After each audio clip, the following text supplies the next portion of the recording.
بالله وكفى والسلام على عباده الذين اصطفى اما بعد۔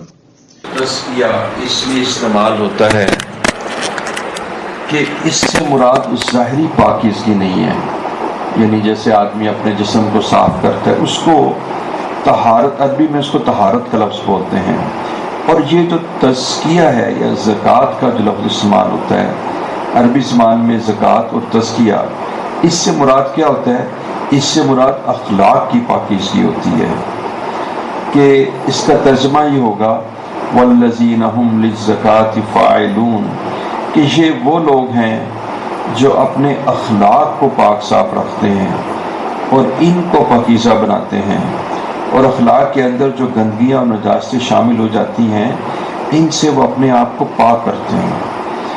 دیکھیے حضور صلی اللہ علیہ وسلم کے یہ جو بعثت نبوت کے 4 مقاصد قرآن کریم نے کم از کم 4 جگہوں پر درج کی ہیں، اس میں یہ بتایا گیا ہے، اور دیکھ کتنی عام بات ہے کہ نبی کریم صلی اللہ علیہ وسلم کو اللہ تعالیٰ نے اس دنیا میں کیوں بھیجا، کیا کام آپ پہ سپرد کیے گئے، کیا کام آپ کو انجام دینے تھے۔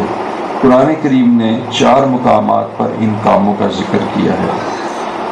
یتلو علیہم آیاتک ویعلمہم الکتاب والحکمہ ویزکیہم انک انت العزیز الحکیم۔ فرمایا یتلو علیہم آیاتک، ایک کام آپ کا یہ ہے کہ آپ کو اس لیے بھیجا کہ آپ لوگوں کے سامنے اللہ تعالیٰ کی آیات تلاوت کریں۔ دوسرا فرمایا یعلمہم الکتاب، یعنی جو اللہ جل شانہ نے ان آیات کے اندر اپنا منشا اور مراد اور احکامات رکھے ہیں وہ آپ لوگوں کو سکھائیں۔ والحکمہ، تاکہ آپ لوگوں کو حکمت کی تعلیم دیں، دانائی اور عقل مندی کی باتیں سکھلائیں۔ اور جان گرامی چوتھی چیز آپ دیکھیے وَيُزَكِّيهِمْ، اور ہم نے آپ کو اس لیے بھیجا کہ آپ لوگوں کا تزکیہ کریں اور ان کو پاک صاف کریں اور ان کو پاکیزہ بنائیں۔ تو اللہ جل شانہ نے 3 چیزوں کو بیان کرنے کے بعد چوتھی چیز بتائی، تو قرآن کریم کہتا ہے کہ تنہا یہ 3 کام کافی نہیں ہیں، بلکہ آپ صلی اللہ علیہ وسلم کا چوتھا کام یہ ہے وَيُزَكِّيهِمْ، کہ لوگوں کے اعمال و اخلاق کو پاکیزہ بنائیں۔ اب سوال پیدا ہوتا ہے کہ جب آپ نے قرآن کریم سکھا دیا یتلو علیہم آیاتک ویعلمہم الکتاب والحکمہ، قرآن کریم سمجھا دیا، اس کا مطلب بتلا دیا، حکمت کی باتیں بتا دی، پھر یہ اضافی کام کیوں بتایا کہ آپ لوگوں کو پاک صاف فرمائے؟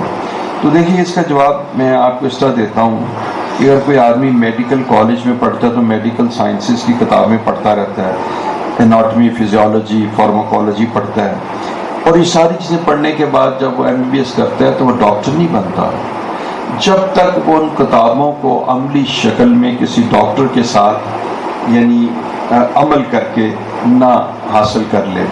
جیسے آپ دیکھیں سرجری کی کتاب ہے تو اس میں لکھا ہوا ہے بھی اپینڈکس کا آپریشن یوں کرنا ہے، اس کے سٹیپس لکھے ہوئے ہیں، اور سرجری کی کتاب میں لکھا ہے گردے کا آپریشن۔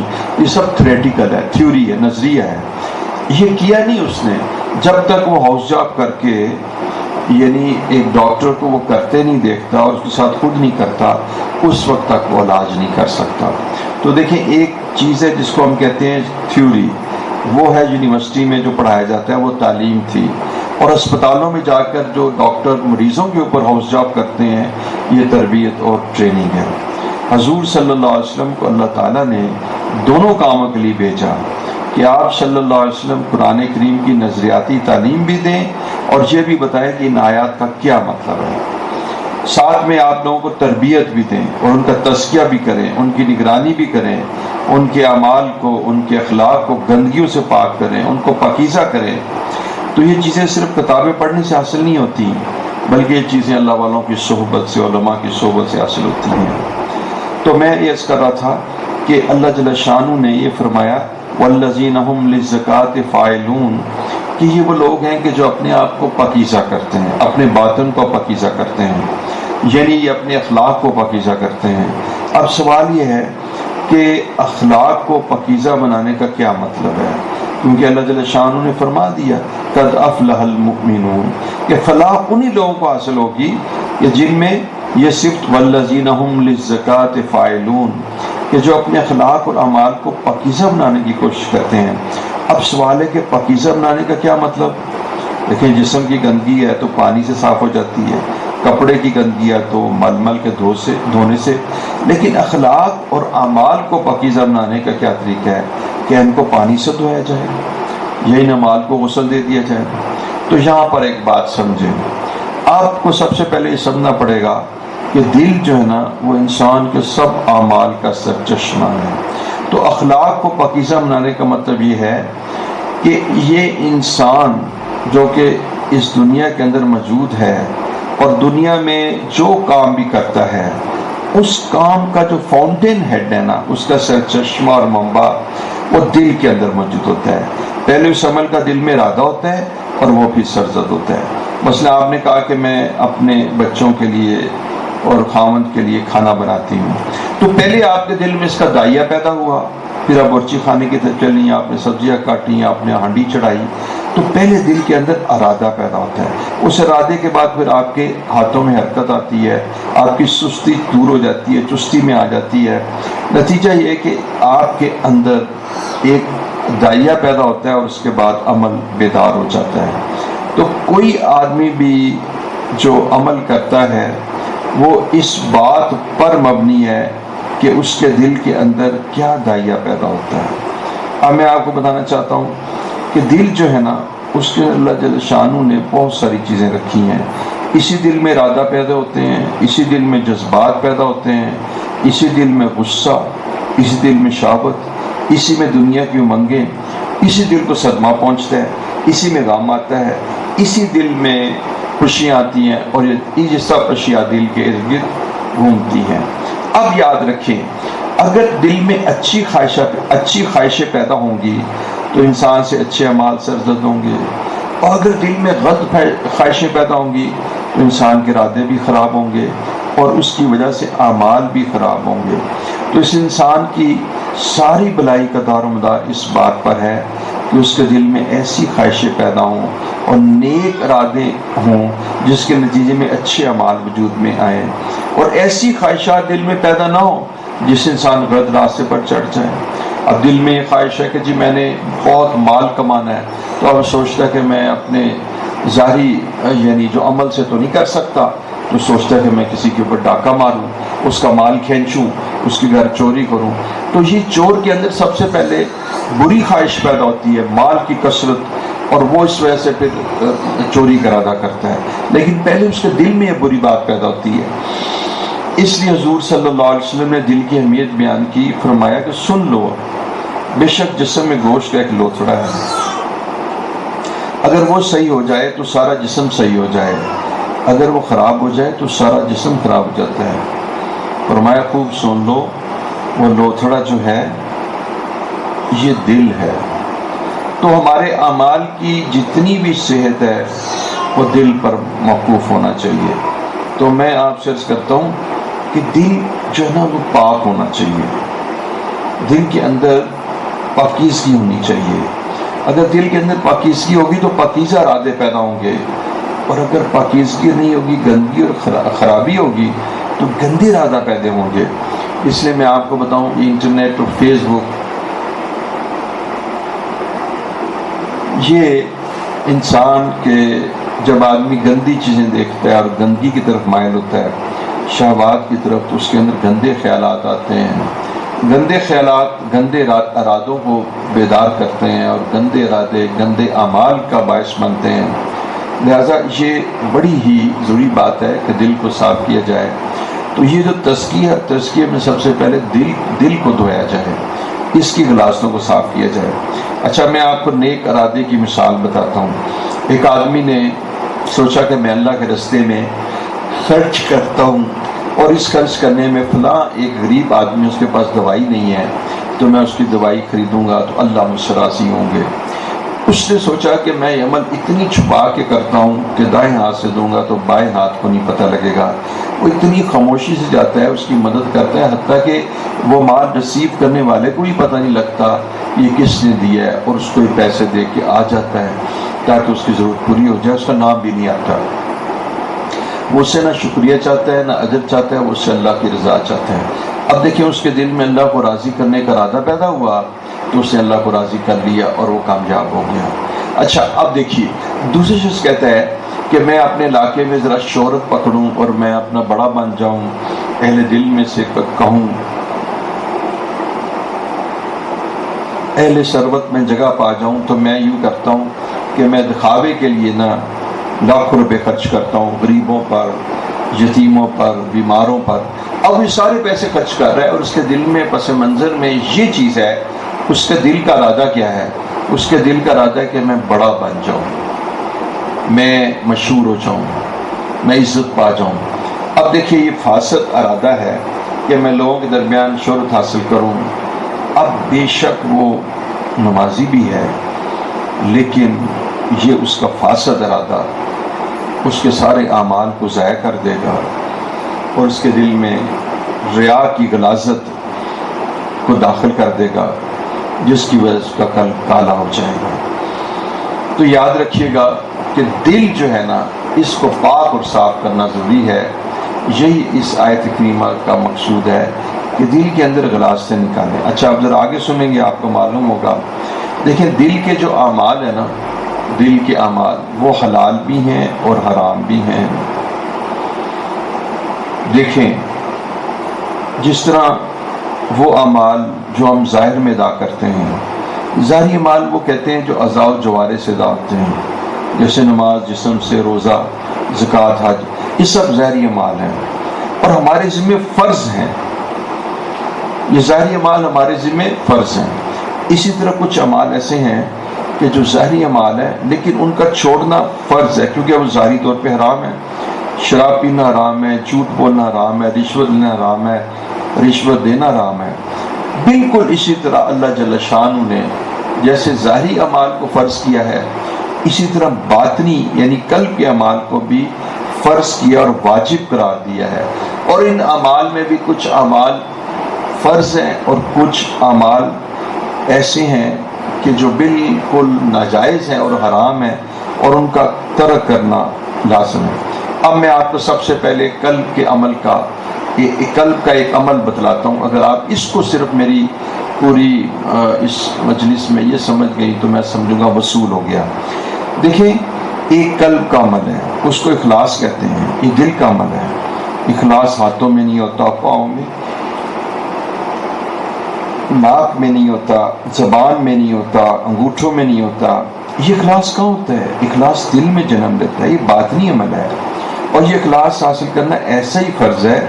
عزیزان گرامی یہ غور کیجئے، یہ اخلاص حاصل کرنا جو باطنی عمل ہے جو دل میں ہوتا ہے ایسا ہی فرض ہے جیسے نماز پڑھنا فرض ہے، جیسے رمضان کے روزے رکھنا فرض ہے، بلکہ اس سے بھی زیادہ فرض ہے۔ کیونکہ اگر اخلاص دل میں نہیں تو پھر ظاہری اعمال بھی جو ہے نا بیکار ہو جاتے ہیں۔ مثلا اگر کوئی شخص اللہ کے راستے میں خرچ کرے گا اور اخلاص کے بغیر، جان دے دے گا اخلاص کے بغیر، اور اگر کوئی علم دین اور درس قرآن دے گا اخلاص کے بغیر، تو ظاہری اعمال جو ہیں جو اللہ کی بارگاہ میں بڑے پسندیدہ ہیں وہ بھی ضائع ہو جائیں گے۔ اسی طرح میں آپ کو دل کے اعمال میں سے ایک اور عمل بتاتا ہوں کہ اللہ تعالیٰ کی نعمتوں پر شکر ادا کرنا، یہ دل کا عمل ہے۔ تو آدمی دل سے تصور کرے کہ میں اس نعمت کے لائق نہیں تھا، لیکن اللہ تعالیٰ نے اپنے فضل و کرم سے مجھ پر یہ نعمت دی۔ تو دل کا جب دل سے شکر ادا کرتا ہے اور اس کا دل اللہ تعالیٰ کی تحسین اور اللہ کی محبت کے جذبات میں بھر جاتا ہے اور زبان سے کہتا ہے الحمدللہ، تو اس کو شکر کہتے ہیں۔ تو یہ دل کا عمل جو ہے یہ فرض ہے، شکر کرنا فرض ہے، کیونکہ حدیث میں آتا ہے وَلَئِن كَفَرْتُمْ إِنَّ عَذَابِي لَشَدِيدٌ، اگر تم میری ناشکری کرو گے تو میرا عذاب شدید۔ اسی طرح دیکھیں صبر کا مطلب ہے کہ اللہ کی طرف سے انسان کے اوپر جو حال آ جائے اس حال میں بندہ اللہ سے راضی رہے۔ اگر وہ بندہ اس حال میں اللہ سے راضی نہ رہے اور چیخ و پکار کرے، شکوہ اور گلہ کرے، تو یہ حرام ہے۔ اس لیے یہ صبر بھی حاصل کرنا، شکر بھی حاصل کرنا فرض ہے، اور صبر جو دل کا فعل ہے یہ بھی حاصل کرنا فرض ہے۔ اس طرح کے بہت سے اعمال ہیں جن کا تعلق دل سے ہے، ان اعمال کو اخلاق کہا جاتا ہے اور یہ اخلاق حاصل کرنا فرض ہے۔ اب میں آپ کی چھوٹی سی مثال دیتا ہوں۔ دیکھیں جیسے آپ کو میں نے بتایا کہ ظاہر میں نماز پڑھنا اعمال ظاہرہ میں سے جو اعضاء و جوارح سے سرزد ہوتے ہیں اس میں نماز پڑھنا فرض ہے، روزہ رکھنا فرض ہے، اور اسی طرح ظاہری اعمال میں سود، رشوت، زنا، شراب حرام ہے۔ بالکل اس طرح باطنی اعمال میں جو قلب سے ادا کیے جاتے ہیں، جیسے اس میں اخلاص فرض ہے اور وہ دل کا عمل ہے، ویسے ہی ایک عمل دل کا ہے جو حرام ہے۔ تو جو حرام ہے اس میں تکبر کرنا، یعنی تکبر دل کا فعل ہے اور یہ حرام ہے، یعنی اپنے آپ کو بڑا سمجھنا۔ اب تزکیہ نفس کیا ہے کہ قلب کو تکبر سے پاک کیا جائے، یعنی مجھ جیسا کوئی نہیں، سب لوگ میرے آگے حقیر اور ذلیل ہیں، ان کی کوئی حیثیت نہیں، میں ہی سب سے بڑا ہوں۔ یہ تکبر ہے جو دل میں پیدا ہوتا ہے۔ آپ کو میں عرض کروں، آپ کو تعجب ہوگا، میں آپ کو بتانا چاہوں گا، فقہا نے لکھا ہے یہ تکبر دل کی باطنی بیماری ہے اور حرام ہے۔ اور اگلی بات سنیے، یہ میں نہیں کہتا، بڑے مفتیان کہتے ہیں، اور یہ تکبر اتنا شدید حرام ہے کہ خنزیر کھانے سے بھی زیادہ حرام ہے۔ جتنا سور حرام ہے اس سے زیادہ تکبر حرام ہے، شراب پینے سے بھی زیادہ حرام ہے، اس لیے کہ تکبر کرنے والا در حقیقت اللہ تعالیٰ سے لڑائی کرنے والا ہے، کیونکہ کبریائی اور بڑائی صرف اللہ تعالیٰ کے لیے ہے۔ اب یہ جو شخص کہتا ہے کہ میں بڑا ہوں اور در حقیقت اللہ کا مقابلہ کر رہا ہے، بہرحال تکبر بہت بڑی بلا اور حرام ہے۔ اس طرح دیکھیے، تکبر سے اپنے دل کو صاف کرنا، اس کو تزکیہ کہتے ہیں۔ اسی طرح دل میں حسد کی بیماری آ جاتی ہے اور دیکھتے ہیں کہ اس کو یہ چیز کیوں حاصل ہو گئی ہے، اس کو اللہ تعالیٰ نے یہ نعمت کیوں دی ہے، حالانکہ وہ اللہ کا فضل اور اللہ کا فیصلہ ہے، اس میں تم مداخلت نہیں کر سکتے۔ لیکن جب یہ دوسروں کی طرف دیکھتا ہے تو دوسروں کی اشیاء کی وجہ سے اس کے اندر حسد پیدا ہو جاتا ہے۔ تو قلب کو حسد سے پاک کرنا ضروری ہے، کیونکہ جو شخص حسد کے اندر مبتلا ہوگا تو حسد آدمی کے اعمال کو اس طرح ضائع کر دیتا ہے جیسے آگ لکڑی کو جلا دیتی ہے۔ تو اس آیت کریمہ میں اللہ جل شانہ نے فرمایا والذین هم للزکاۃ فاعلون، کہ یہ وہ لوگ ہیں جو حرام سے بچتے ہیں، ظاہری اور باطنی گناہوں سے بچتے ہیں اور اپنے دل کو بچاتے ہیں اور اپنے دل کا تزکیہ کرتے ہیں اور دل کی گندگی اور غلاظتوں کو امر الہی سے دھو دیتے ہیں۔ تو اس میں اپنے دل کو صاف کرنا اور دل کو پاک کرنا یہ آتا ہے کہ والذین هم للزکاۃ فاعلون، کہ یہ وہ لوگ ہیں جو اپنے اندر سے حسد کو نکالتے ہیں، کینہ کو نکالتے ہیں، بغض کو نکالتے ہیں، تکبر کو نکالتے ہیں، تکبر کی غلاظتوں سے دل کو دھوتے ہیں، بخل کو نکالتے ہیں، ریا کو نکالتے ہیں اور تجسس کو نکالتے ہیں، بدگمانی کبیرہ گناہ ہے اس کو نکالتے ہیں۔ تو یہ اپنے اندر کو، اپنے من کو صاف کرتے ہیں۔ تو فرمایا کہ جس نے اپنے من کو صاف کیا، اللہ جل شانہ اس کے بارے میں فرما رہے ہیں قد افلح المؤمنون، کہ بے شک کامیاب ہو گئے وہ شخص کہ جو اپنے اندر کی پاکیزگی کا خیال رکھتے ہیں، جو اپنے آپ کو اندر سے پاک رکھتے ہیں۔ تو بس یہی بات آپ کو بتانی چاہتا تھا کہ تصوف سے لوگ ڈرتے ہیں، حالانکہ تصوف تو شریعت کو پورا کرنے کے لیے ہے، شریعت کے احکامات کے اندر حقیقت کو پیدا کرنا، یہ تصوف کے مقاصد میں سے ہے کہ انسان کے اخلاق کی تکمیل ہو جائے اور انسان جو ہے انک لعلی خلق عظیم، یہ بہت اعلیٰ خلق جو حضور صلی اللہ علیہ وسلم کے تھے ان تک پہنچ جائے۔ تو بس میں آپ سے درخواست کروں گا کہ ہمیشہ تکبر سے بچیے، غیبت سے بچیے اور کسی کو برا بھلا کہنے سے بچیے۔ کوئی آ کے معذرت کرے تو اس کی معذرت قبول کر لیجئے اور اللہ کے بندوں کے ساتھ نرمی کا معاملہ کیجئے۔ سل من قطع کا، کہ جو تجھ سے توڑے تو اس سے جوڑ، اور جو تجھ سے برائی کا معاملہ کرے تو اس کے ساتھ نیکی اور اچھائی کا معاملہ کر، اور جو تیرے پہ ظلم کرے تو اس کو معاف کر دے۔ تو اللہ رب العزت نے ہمیں اخلاق حسنہ کی ترغیب دی ہے۔ روز قیامت کثرت سے جو لوگ جنت میں جائیں گے ان میں وہ لوگ ہوں گے کہ جن کا اخلاق سب سے زیادہ اچھا ہوگا اور بظاہر وہ سیدھے سادھے بھولے بھالے لوگ ہوں گے۔ اللہ تعالیٰ سے دعا ہے کہ اللہ رب العزت آپ کے آنے کو قبول فرمائے، آپ کے قلوب کے اندر قرآن کا نور داخل فرمائے، آپ اپنے پسندیدہ بندوں میں شامل فرمائے۔ وآخر دعوانا ان الحمدللہ رب العالمین۔ اب تھوڑی دیر ذکر کر لیجئے، پہلے ہم 200 دفعہ کریں گے لا الہ الا اللہ اللہم صلی علی سیدنا محمد صلی اللہ علیہ وسلم۔ لا الہ الا اللہ لا الہ الا اللہ لا الہ الا اللہ۔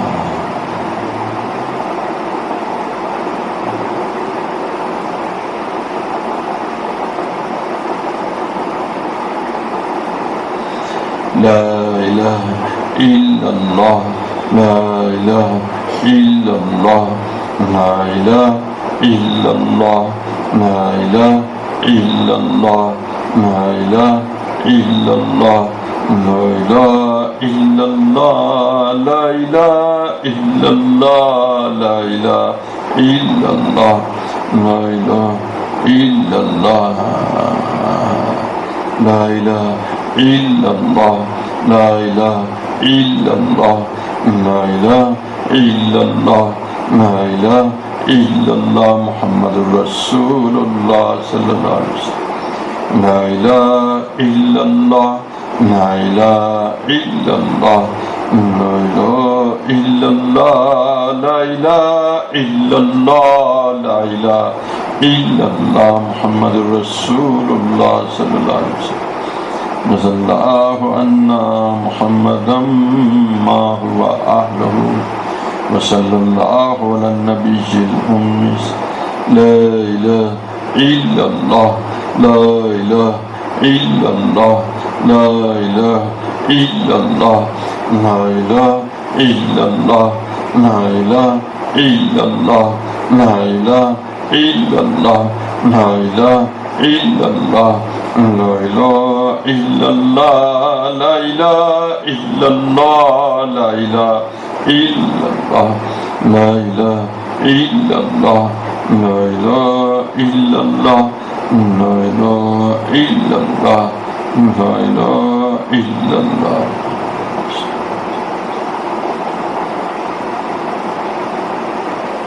الا اللہ 200 مرتبہ الا اللہ الا اللہ الا اللہ الا اللہ الا اللہ الا اللہ الا اللہ الا اللہ 200 مرتبہ، اور 500 مرتبہ اللہ اللہ اللہ اللہ اللہ اللہ اللہ۔ دعا مانگیں اللہم صلی علی سیدنا محمد اللہ رب العزت جو خواتین چل کر آ گئی ہیں ان کا چل کر آنا قبول فرمائیں، ان کے قلب میں نور قرآن داخل فرمائیں، نور ایمان داخل فرمائیں، نور ہدایت داخل فرمائیں، ان کے تمام مسائل کو حل فرمائیں، ان کے تمام اللہ مسائل حل کر دیجیے، اور ان کے قلوب کے اندر نور قرآن اور نور ایمان اور نور ہدایت داخل فرما دیجیے۔ اللہ ان کو علم دین سیکھنے کی توفیق عطا فرما، ان کو اتباع سنت کی نصیب عطا فرما۔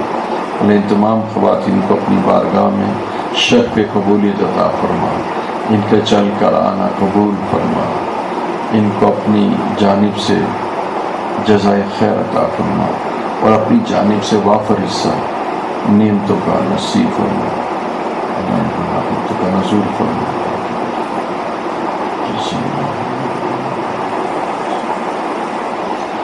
اللہ رب العزت ہمیں 5 وقت کی نماز پڑھنے والا بنا۔ اللہم حبب الینا الایمان وزینہ فی قلوبنا، ربنا لا تزغ قلوبنا بعد إذ هديتنا، جزا اللہ عنا محمد اللہ۔ اللہ ہماری اس مجلس میں کسی کو رد نہ کرنا، بات آنے چاہیے۔ جزا اللہ عنا جزا اللہ عنا محمد رضی اللہ عنہ آمین.